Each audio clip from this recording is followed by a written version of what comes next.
Over the weekend, fans scrambled and clawed their way online to secure highly sought after tickets to Oasis's concerts next summer. And while some people were ecstatic with getting tickets to any of their 17 shows across the UK and Ireland, many others were frustrated and furious over the process. Joining me now to discuss the Oasis reunion and ticket buying phenomenon is Nick Riley, content editor from Rolling Stone. Nick, thank you for your time today. The question over the weekend basically has been, how do you put a price on your love for a band? What was your takeaway from the tickets dropping on Saturday? Yeah, you're right there. It is the question of how much, what's the price of love? Because a lot of these tickets were starting at £135, but as we've seen over the weekend, the issue of dynamic pricing with Ticketmaster has emerged, and it's rubbed a lot of people up the wrong way. And this is a thing that Ticketmaster brought in about 2 years ago, and it's the idea that when are in demand, they'll bump up the prices. And the logic Ticketmaster say is that it eradicates touts because they will charge the higher prices, touts will get a look in, and it means that more money goes to the artists. But perhaps understandably, a lot of fans don't see it that way, and they think it's another way that they are actually being ripped off by Ticketmaster. So a lot of the tickets, for example, on Saturday were starting at £135, and fans were finding them on the sites for 350, and this is through the official channels of Ticketmaster. Um, this morning, the government has said that they're going to launch an inquiry into it. Lisa Nandy, the culture secretary, has said that the government's committed to putting fans back at the heart of music, and there needs to be more transparency around the process of dynamic pricing. So yeah, it's a really controversial one, and I think it's left quite a sour taste in a lot of fans' mouth. Especially the fact that this band Oasis, goes without saying, the biggest band of the 90s, and there was a massive community, and a lot of people kind of put their hopes in the brothers Gallagher that they would do the right thing. And I think a lot of fans are wondering now if it's going to be the same kind of a thing when they fear that they might be being ripped off. Mm. It was it did kind of overshadow that excitement over the weekend, Nick, because as you said, this dynamic pricing became the big headline of the weekend. Fans were queuing up, as you said, for hours, only to be told that once they reached that checkout point, for the more affordable tickets of around £135, £150, they were sold out. And so they had to go for the ones that were over £350. And there's that kind of emergency and urgency of making sure that you get those tickets right then and there for whatever prices there are. And then on top of that, you have service charges as well. And as you said, those government ministers are looking into whether this practice is ethical, so to speak. Do you think there's actually any scope that this kind of practice might be banned after Oasis fans were left feeling depressed and taken advantage of? Well, obviously it's early days, and Mm. whether it is banned will kind of is yet to be seen. But certainly, as we've seen this morning, the moves are in place for them to investigate it and the ethics of it, because the argument is that it is kind of exploiting the loyalty of fans, and they know that when there's a band as beloved as Oasis, fans probably will pay those big fees if it means they get to see the band. But as a result of that, is it the fact that they are exploiting the loyalty of these fans? Is it fair? So yeah, it remains to be seen whether it could be banned altogether, but certainly the signs that the government are looking into it and are kind of wondering whether this is ethical, it's going to be a hot talking point for a while yet, I imagine. Mm. Do you think the hefty prices per tickets and the dynamic pricing feeds more into the narrative that the Gallagher brothers were just doing the shows for the money? Yeah, it's a really, really good question. I think, irrespective of whether they were doing it or not, I think it's the fact that it's a promoter, it's Wembley Stadium. There's going to be a lot of overhead, so I think, irrespective of whether they were in it for the money, and I don't necessarily think that they were. I think it's two brothers coming together and giving fans what they want. I think, irrespective of that, the prices were always going to be close to astronomical. So what we've seen here pricing wise is no real surprise as far as I'm concerned. Mm. Because, when, as you said, it is such a sought after show, it would be kind of odd if the prices were incredibly affordable. You only really see that situation taking place when it's a benefit concert for a natural disaster or some sort of relief concert. But you mentioned this, but what do you think, as a music journalist yourself working for Rolling Stone, What do you think the real reason is that the Gallagher brothers have reunited after so much time apart? There's that speculation that their mother Peggy was the reason behind it. I genuinely think it's the fact that it's 15 years, with a feud as explosive as theirs was. I think wounds sometimes take a time to heal, and I think 15 years has clearly been the trick there. I genuinely think that they're both at the top of their game as solo artists as well. You look at the fact that Liam Gallagher headlined Reading Festival just a weekend before the one just gone, and he was playing to a crowd where Reading Festival, of course, is a coming of age festival. So he's managed to galvanize a lot of the new generation as well. So he kind of sits at this very unique point where he is the kind of hero for two generations, young and old. So I think he realizes now is the perfect time to embrace that. And also, perhaps they have both reached the solo peaks of their career. Look, Liam's just headlined Reading, Noel's been doing his thing, and maybe they've realised, right, this is as good as we can take it as solo artists. Now it's time for us both to mellow, to grow up, and before we get a little bit too long in the tooth, perhaps, to put our differences aside and give the fans what they want. Mm. That's what I reckon. But is it more likely, Nick, that it's going to be these 17 shows and then that's it? It's not a full reunion of a band getting back together to play indefinitely. It's just for this reunion tour.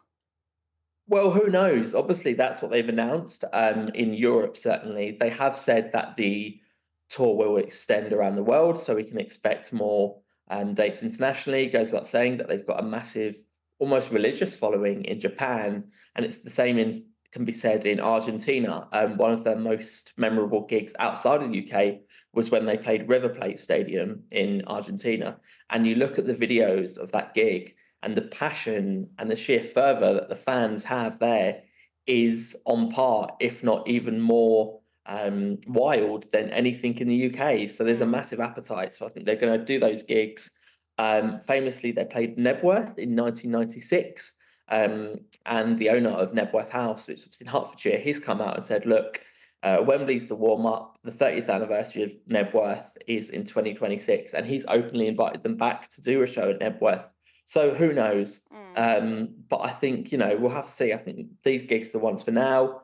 But I would imagine there's certainly an appetite among the fans. And if these gigs go well, for them to extend way into the future. And I don't see any reason why they wouldn't do that. Yeah, and that would be so exciting because, as you said, this is a universal band. It doesn't, stay within the walls of the UK and Ireland. It's universally loved. But Nick, we can't not acknowledge that scamming will likely be running rife after these tickets have sold out.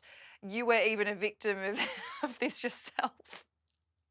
Yeah, so I noticed that there has been a lot of bots on Twitter. I would say perhaps there's been an actual more of an uptake ever since Elon Musk took over the platform. And I did a little experiment over the weekend, and I simply tweeted, looking for tickets to Oasis at Nebworth.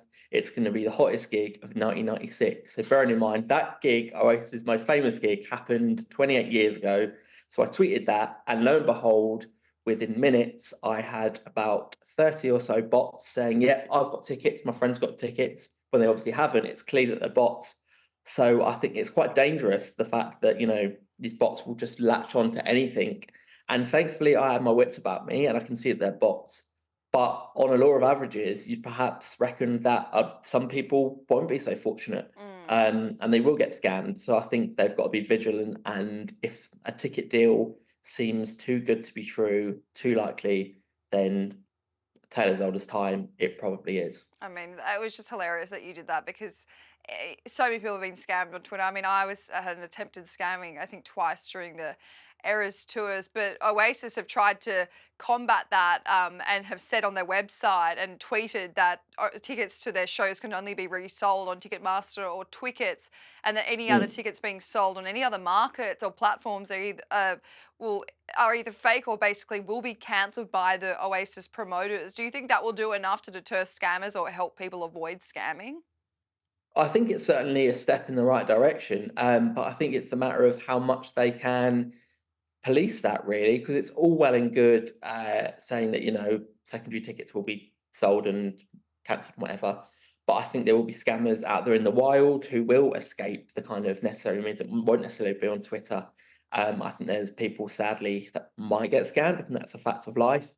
And also in terms of touts, the ones who do have legitimate tickets, if they've got a ticket and someone transfers them an astronomical sum and then that ticket gets forwarded to someone's email, I think it's going to be very hard for the powers that be to realise perhaps that it has been transferred. And I like to think I'm wrong, but I think, as they always do, these nefarious secondhand ticket masters, no, sorry, not ticket masters, ticket sellers Mm. rather, will always find a way to prosper, depressing though that is. Nick, do you think the feud has actually ended between Liam and Noel, or is it just one of those things where it's going to be on hiatus until the shows are actually over?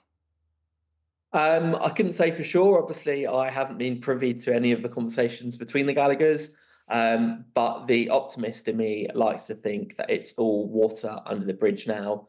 They've kind of put aside the differences, and I like to think as well. I mean, if anyone that has watched the Supersonic documentary knows that the real star of that film is Peggy Gallagher, Mm. and the way she talks so fondly about her boys and their talent and the way they became the biggest band in the UK in the 90s. So part of me likes to think they realised that they were doing it for her. And I think she must be elated. She's the real kind of unspoken thing in all this. She must be absolutely elated that her boys have, at least for now, it seems, buried the hatchet and are back together for the first time in 15 years. And I think as a mum, to see your kids back together and talking, I think that must be a lovely thing. Absolutely. The real MVP of this is she is behind the She biggest really is. reunion. Nick, just finally, do you think there's any concern among fans or music journalists about the standards of the show if this reunion is for economical purposes, and that people are worried that it will be similar to some of those low point gigs of their career, some of those gigs that were heavily criticised for not being their best performance in the early 2000s, and then a few in their last shows? No, I genuinely don't have that concern. I don't think fans need to either. I spoke earlier about Reading Festival. I think Liam, as you see there, he's at the top of his solo game. His voice is sounding the best it has in years. I think he's proven himself to be a brilliant solo artist, and the fact he can still do it. Noel, similarly, maybe his gigs aren't quite at the same scale as Liam's, but his voice is still there, his talent's still there. There's no kind of sign that the kind of years has weathered either of them particularly. And I think also the fact that they'll be galvanized to come back. It's a fresh thing. They've put it away for 15 years. So they'll be absolutely chomping at the bit, I imagine, to get out there and give it their all. So Mm. as far as the show quality goes, I genuinely think fans have got nothing to worry about. And I think these could be pretty, pretty special. Absolutely, and they've got less than a year to prepare for the biggest comeback tour ever, and hopefully you and I Yeah, actually end up securing tickets.